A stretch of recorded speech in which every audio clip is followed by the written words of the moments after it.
কি রে বন্ধু, এবার গরু কিনবি না? কোরবানি টোরবানি দিবি না? কুরবানি এটা খাসি কিনছি ভাই। খাসি এবার কুরবানি দেব। গরু কুরবানি এবার দেব। খাসি? খাসি কিনতে কোরবানি দিবেন নিকা? আমি 3.5 লাখ টাকা গরু কিনছি। ভাবতাছি এবার কোরবানির মধ্যে ফুলের মালা গলায় দিয়ে গরুটা রে সারা গ্রাম ঘুরে পরে কোরবানি দিব। আর তুই একটা খাসি কিনছা?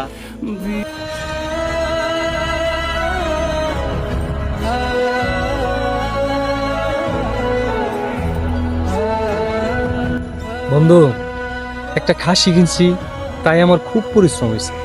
কারণ তোর বাপের টাকা আছে, তোর টাকা আছে, কিন্তু ভাই আমার বাপের তো টাকা নাই। একটা খাসি যে এবার কোরবানি দিতেছি খুব কষ্টে।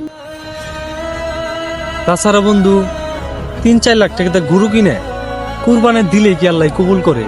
কেউ কইতে পারবো যে আমি 10 লাখ টাকা দিয়ে কোরবানি দিচ্ছি আল্লাহ কবুল করছে? এটা কিন্তু বন্ধু কেউ কইতে পারবো না।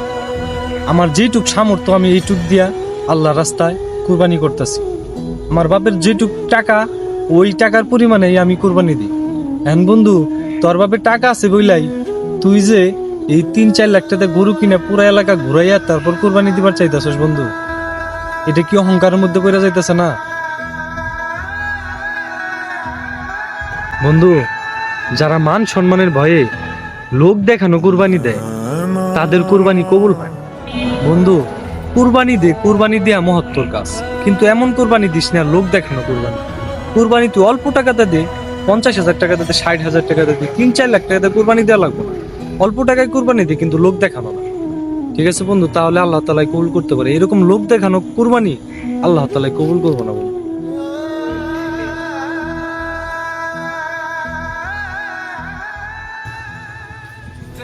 হ্যাঁ বন্ধু, তুই ঠিক হয়েছ। এরপর থেকে এই লোক দেখানো কোরবানি আমি আর দিব না। তুই আমার চোখটা খুলে দিছ।